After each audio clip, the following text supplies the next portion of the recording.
Oof, guys, 5 days into 2020. It's been a mad year so far. Yeah. I came back from Austria, and before you know it, we were on the verge of World War III. Yeah. If I get drafted, I don't know what happened. Will I? Drafted doing what? Oh, drafted for the war, man. You don't get drafted for the war. I'm a citizen. I might get drafted. Yeah. But that gets reminded, man. There's so many things going on, but people are always asking, is there anybody who's interested, who cares, who's there to take care of everybody? I know, because recently you had that thing on the, what's called on the news, where the Pope slapped that old woman. I don't know the name. The age there, one of the yes, and women. the Pope is someone you look at as someone that's is viewed as someone that's very caring, that's very, holy. He's almost like the picture of, almost like, because people take it as a picture of Christ, almost like of walking God on here earth. on Yeah. earth. And imagine seeing God. Jesus slap somebody. Yeah, that's a bit. Don't touch me. That's a bit weird. I'm not for that. But anyway, yeah, because that kind of also brings us to the main question: is there someone out there listening? Because if you look at all the people that we have that are supposed to be somewhat the idea of God, in a sense, and they act in ways like that, and obviously with everything that's happening, so. This question kind of pops up, is there anybody out there listening? Is there like a big guy in the sky who's listening to our prayers or the things that we say? So what do you guys think? I think the whole first misconception of there's a big guy in the sky with a beard that's listening to you. I have an issue with that because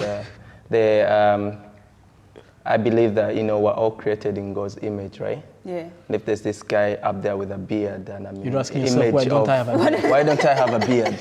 So we can't be in that. Okay. There can't be a big guy with a beard because I don't have a beard. I'm not created in his image. I think that's just you. That's just me. But I do think that sometimes you do ask yourself, like, is there someone listening? Because when you do go down to pray and you're kneeling down to pray, sometimes I find myself I'm praying, delivering this prayer, like I'm asking God, bless me, guide me, protect me, give me money, I need to pay for this.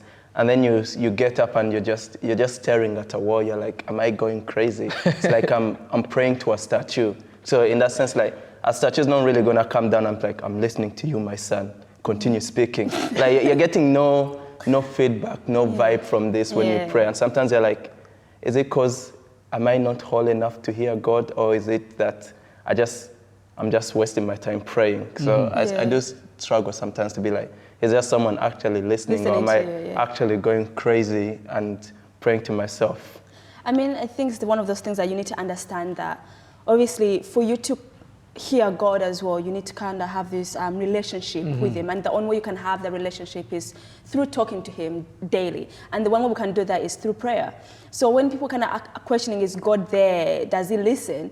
Do you actually speak to Him? Because you kind of have to think of it in a way that, it's a friend-to-friend relationship, the way you communicate with your friends. The only way you're going to hear what Koken thinks or says about your situation is if you actually speak to him and ask him. But if you didn't, then you can expect Koken to come and give you advice for something you didn't really ask him in the first place. So I think it's that idea of, for me to understand that God is speaking to me or hear Him speaking to me, I need to actually take that step of faith and constantly communicate with Him the best way that I can think. And you guys, do you think it's quite easy for us as young people to do that? Because we don't pray about everything, but... I kind of agree. Well, I agree with Koken because I've had instances where you're praying. I remember when back in the day when there were standard grades, if people still remember that. The hard times. Standard grades, and I was praying, I was like, I need this good grade in maths and everything else. And then I used to pray on the way to school. Imagine people looking at me strangely, like this person must have something wrong with them. Issues with them, like speaking out loud on the If I was street, in Africa, they'd probably be saying I'm demon possessed or something. I'm demon possessed. But imagine you stop speaking and then it's just silence. All you can hear is the voice in your head. But these are just small instances, and I think everybody thinks about those things. But for me, what makes me continue to come back and pray all the time, even though I have to admit, I only pray sometimes. I could go months without praying, and then when a problem arises, I'm there on my knees. That's when you're like, God, I'm there on my knees, which probably comes back to the relationship. But I like stars. I like space. I like anything to do with space. And I've always thought to myself, there is no way all these things just came together by Chance. By chance. I'm not well versed in that area, but most people say by chance. But there's too much order for you to say that somebody must have created it. Yeah. Yeah. There's way too much order. And I think when I look at the universe, when I look at the things around me, I was saying there's somebody there listening. But from a personal perspective, I came from a country that had political issues, war issues, and everything else, and then my family had to leave the country. And when I came to Europe, right, my next door neighbor, they just saw us coming in. They prepared food. Within a couple hours, they prepared food. They came to greet us. Food was spread out to us. And then since then, it just became close friends. Yeah. And I can't So think. they randomly just showed up to your house and gave you food. Okay, of course they knocked. They knocked. They didn't just Just walked in and there was a spread of Like food around you. lasagna. They didn't just walk into my house. I would have been sure. I would have called the police. Well, I couldn't even speak the moving language. So house. I couldn't even speak the language. So I couldn't call the police. Or was But their previous tenant still in the house? Are you sure it was your house? But yeah, we became good friends, and I'm thinking to myself, somebody may say, that's pure luck. But from my perspective, I'm saying things like that don't just happen by pure luck. And then they saw me, became close friends with us, and they help us since then, and we've been friends for, I can't even remember, maybe 20 years. Yeah, I'll say 20 years. They've been good family friends. Yeah. And those things don't happen by chance. And for me, that makes me think there must be somebody out there looking Yeah. out. Yeah, I think one thing you've touched on that I've quite liked is the fact that you say there is an order to the world. Like nothing is random. Nothing happens as random, really.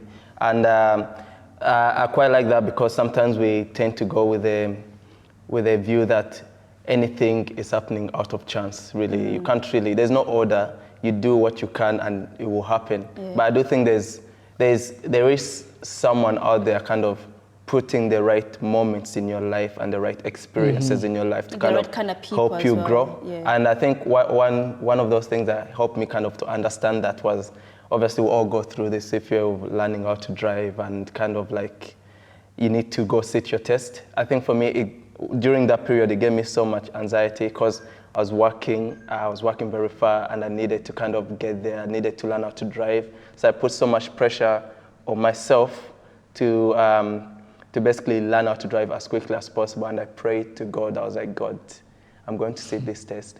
Help me pass it. I need to pass it. I have to pass it. There's no other way. I've put in so much time. I was praying to him every day, asking for the same thing. I'm like, this is it. When the day came and I was driving, and I was like, everything is going great. Even till the end, I was like, oh, I've not done anything wrong. I'm ready for the pass, just to look at the instructor, look me in the face and be like, I'm ready. I'm already celebrating inside because I know I've done my best. This is my best drive ever. And the guy just tells me, oh, you failed. I was like, what do you mean I failed? What did I fail? He didn't say, I was like, because the guy was so friendly, I was like, you're lying to me, you know. But that kind of hit me so hard that I was like, God, I've been praying to you that I should pass. I thought you are on my side. Are you even listening to what I was saying? I really needed this. So I reached to that point where I had to reflect and start to think, and is there someone actually listening, or am I just even wasting my time? I was meant to fail, so I failed. So were you assured after your prayer that I know God has answered my prayer? I know, just because you've been praying so hard, you're like, I am so certain that God has answered my prayer. Yeah, I was so certain that he's heard me, he's going to deliver, and today's the day. Yeah, and that day was not the day. Maybe he wanted to make you a safer driver, so you had to pass Give you fail the first time. A couple more. If you pass the first time, you might have got points. Safer broker driver. That's what he made me. But yeah, but that's something that I had to reflect on and be like, made me really think, is there someone listening? Because when you spend so much time in prayer and you try to understand why things happen, and which reminded me of a verse in Isaiah which says that I think talks about how God's ways are different from ours, and his thinking is different from our thinking. Yeah. So when we get into that concept of we want everything to happen in our time, and we kind of start to instruct God that, this is meant to happen today, and I hope you can hear me, I'm coming, this is what needs to be done. We kind of get into the delusion that that everything is guaranteed in life. Just And because you kind of- pray about it, you assume that Yeah, I'm you going to assume get it anyway. is that Because say it's pray and you will receive. and I'm you like, receive. I prayed, I'm ready to receive. It's like grabbing all those promises in the Bible, you know, I've done this, I've done that, so God is guaranteed to answer my prayer. Yeah. Whereas usually that's not That's the not the entire case, case. yeah. Because you can speak of the will of God, you know, when you look at the prayer of Jesus Christ, and you know when he was in the Garden of Gethsemane and was burdened with obviously because he knew he was going to get crucified, and everybody's sins were on his shoulder, and he was burdened, and that's when you see the humanity in Christ himself, on how he was crying and he felt very, very low, and at that point he decides to pray. And in that prayer, and you can think of him being the begotten Son of God. Come on, like God would have literally, like if Christ spoke it, God would just do it instantly. Like God would have sent angels to rescue him as quickly as possible if Christ asked for it. And then you see him at that point in time praying on his knees and, you know, telling the Father, this, you know, if so, take this off me, but may your will be done.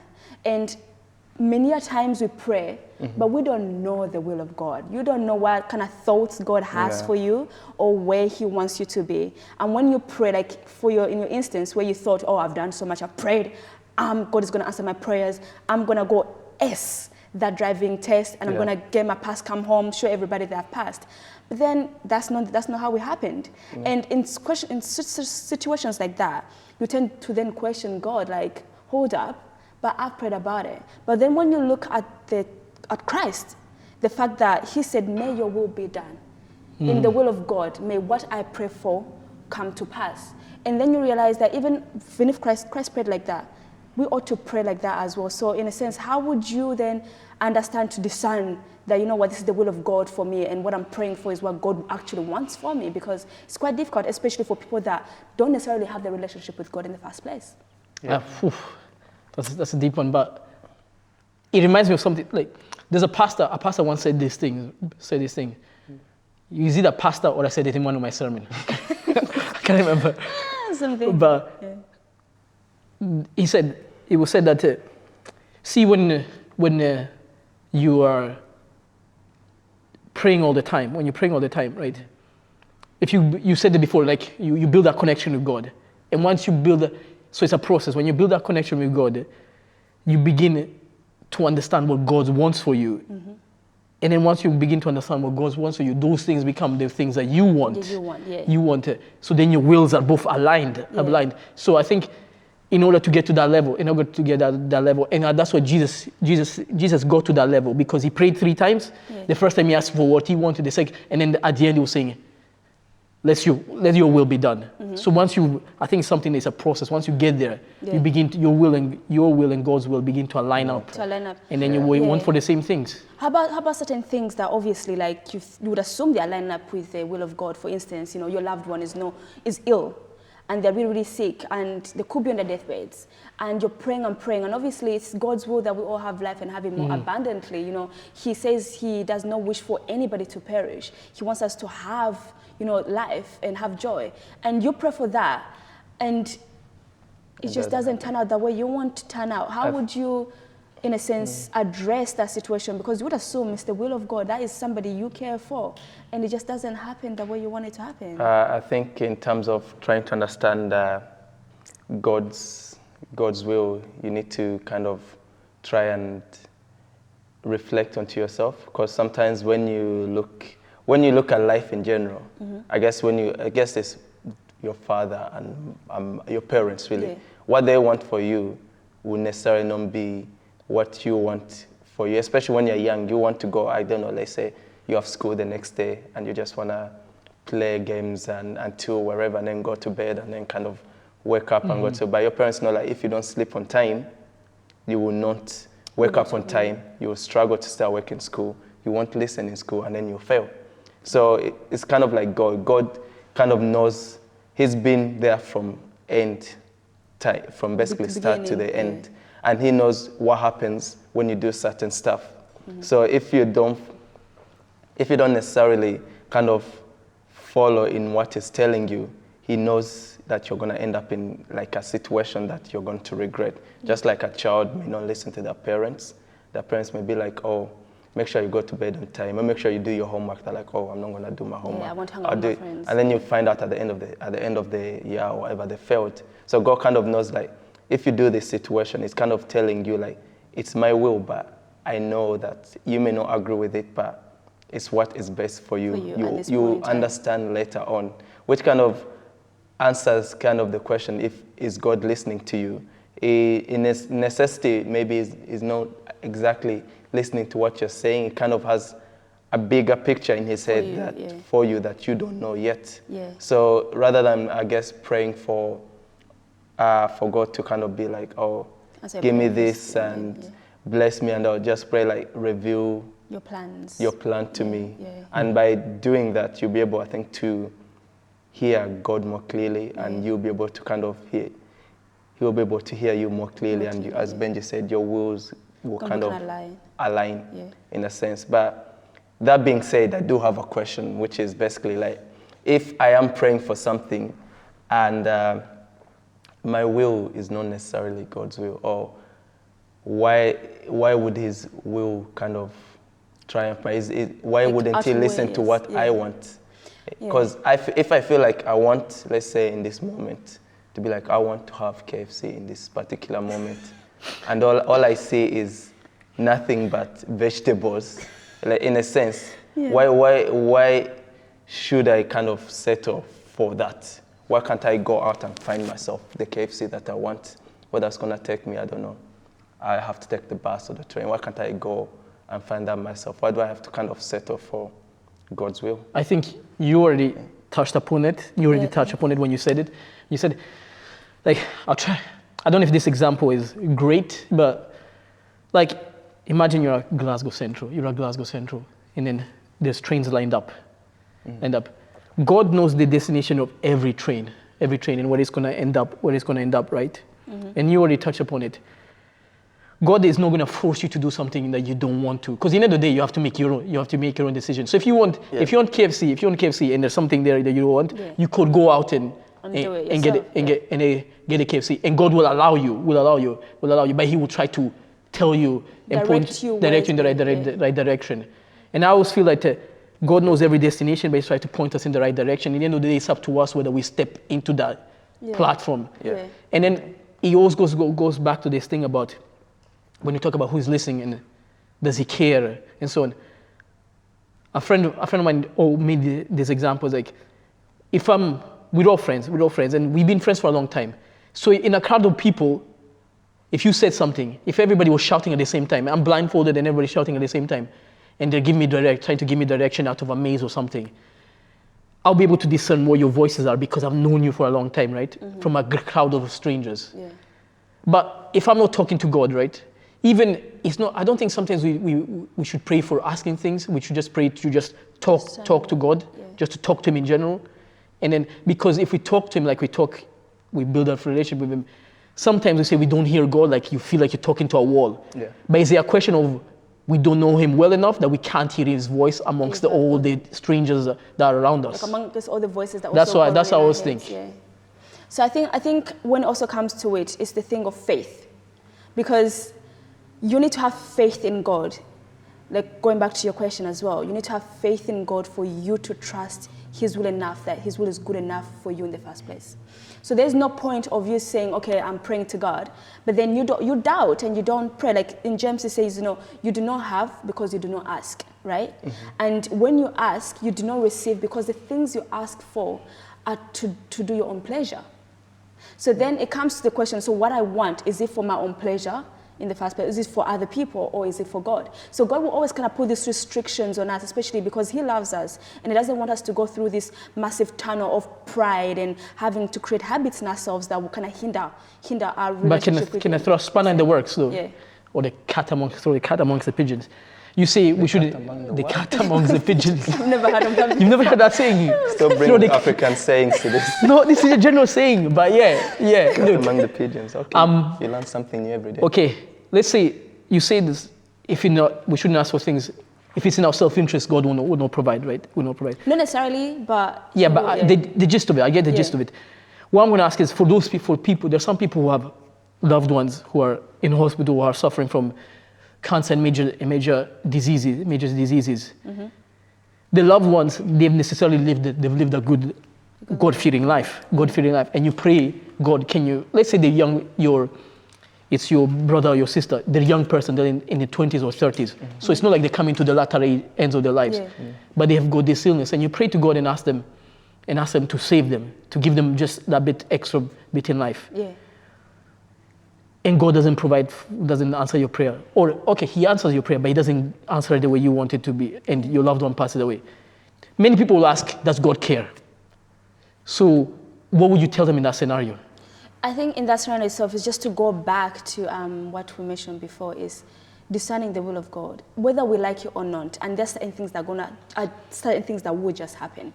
Whether I like it or not, I am going to pass away. I will die. Whether I like it or not, he will. And I will go down on my knees and pray. How long will God extend this person's life until it's time for them to go? You know what I mean? And it's that situation where you understand that certain things are just bound to happen.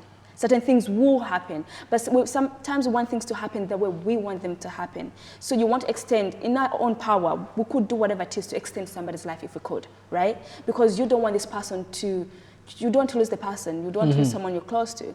But when it comes to it, at the end of the day, whether we like it or not, we all have one conclusion to life. And that's death. And obviously that's more of the extreme side of it. But there is obviously things that are not as extreme as that, in a way, whereby you want particular things, but God will not do it as you may want it to be done. But when it comes to having the faith and trust in God and understanding, this is what God wants for me. And even if I do not get what I want, and you always speak of your favorite story, which is the Hebrew boys, when they're about to be thrown in that fiery furnace, and their lives were literally about to end, and I'm very sure they probably were scared as well. But the fact that they stood where they were and they said, you know what, we are not going to disregard God. We're not going to throw him on the side. We're not going to say that, discard him on the side and say, he doesn't exist or anything like that. We are going to stand and still praise him. And even if you throw us in the fire, even if we do die, we are not, even to our last breath, going to cast him off and walk away from him. And I think that's where it comes, whereby our faith is tested as well. We'll go through trials, and our tests will be tested. And in that story itself, you get to see, that situation happened, but they still stood for what they believed in. And whether we like it or not, what situations are going to happen in our lives. And at some point, we have to make a choice. Are you going to stand in faith, or because of your disbelief, or because you didn't get what you want, are you going to walk away and cast That reminds me of something. I'm probably going to answer the same my own question, but my friend brought up the same thing. Brought up a thing, and it's, if God is so good, why did he allow Job to suffer? And I think this is something I feel like I should say anyway. Like, when God did not allow, say, to Satan, he did not bring Satan and say, go and test Job. Satan came to him, right? And said, and looked at his servant Job, and then says this, God was at this, have you tried my servant Job? He didn't say, go to Job, right? Yeah. Have you tried my servant Job? And some people think that most of the things that come into our lives, yes, they're brought about by Satan and everything else, but nothing comes to you unless God allows it. And most of the things that come to you is because God sees it. For example, let's say I'm a thief. Yeah. I'm a thief. God will bring troubles to me, allow them to come to me, so that I'm no longer a thief. I stop stealing and everything else. And I think sometimes, and then people around us, when they see that there's a drastic change in this person, then they'll be motivated. Because Nebuchadnezzar, at the end of that story, he had never seen God before. He had never even heard of God. But when in the refined furnace, what did he say? Is that the Son of Man? Yeah, he knew he was, but he'd never seen him before because of what the Hebrew boys did and how they're reacting. So I think that's a point I feel like needed to be shared. Yeah, I think, so I feel like it kind of matters to all of us, doesn't it? Yeah, it kind of does matters in a sense. So touching on the topic about like why there is, I think kind of does God care, which is kind of like why is there suffering in the world? Why there are people kind of stealing, killing? Why are kids like growing hungry? Why are kids losing their parents and all that stuff? That sort of topic in why there's basically suffering. The way I look at it is like, what I like to answer it is like, God created the best possible world we live in right now. So in his vast knowledge, this is the best possible world reality that we could be in. And he didn't create suffering. He created a world that was kind of perfect, that had the ability and capability to do the most good, to basically show the most love. But with that, he also gave us the choice, and the world is also capable of being able to give kind of the most evil. So we kind of have both extremes. He just kind of created both possibilities are there, and it's kind of the free will he gave us as human beings. So we could be able to help that starving child. We kind of, it's not like they're starving because there's not enough food. The world has plenty of food. We have plenty of money. You, me, I can go help that starving child. Surely they've lost their parents. We can be their parents. We keep what we have We to can be their ourselves. parents. We can go nurture that child. They don't have to suffer. So you're considering adoption? We'll talk about later.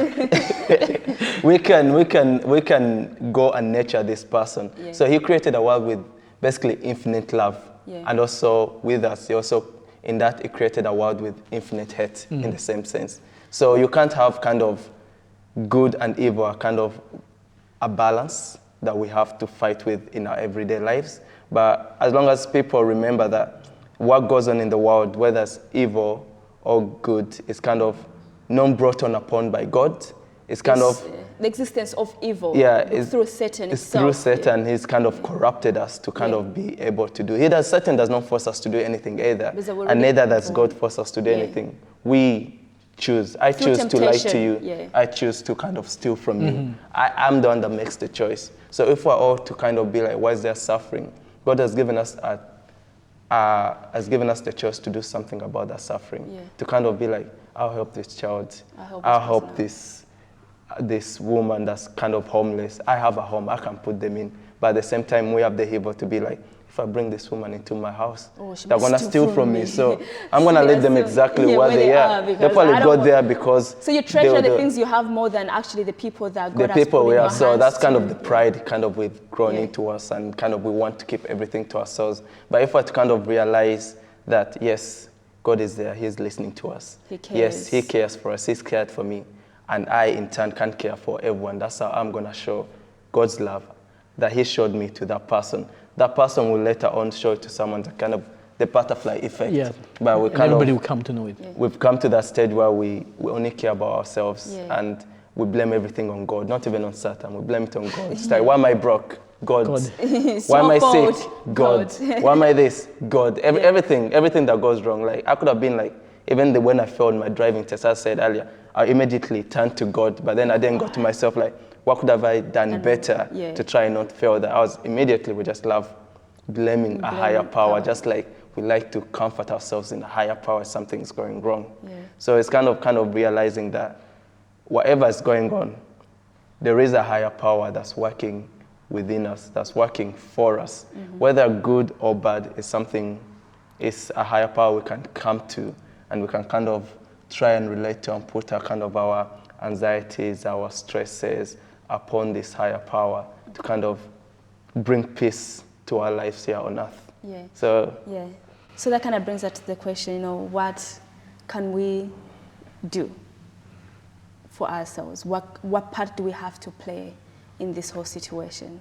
I think, well, and then we could be here for hours discussing about it, but I think for what we said already, some of the things we said already, it's already food for thought for all of us to even consider. So I would encourage people to stay tuned, because we'll have a part 2 of this discussion. If you enjoyed the video, don't forget to like, comment, and subscribe, and most importantly, hit that notification bell so that you know when we drop a new video.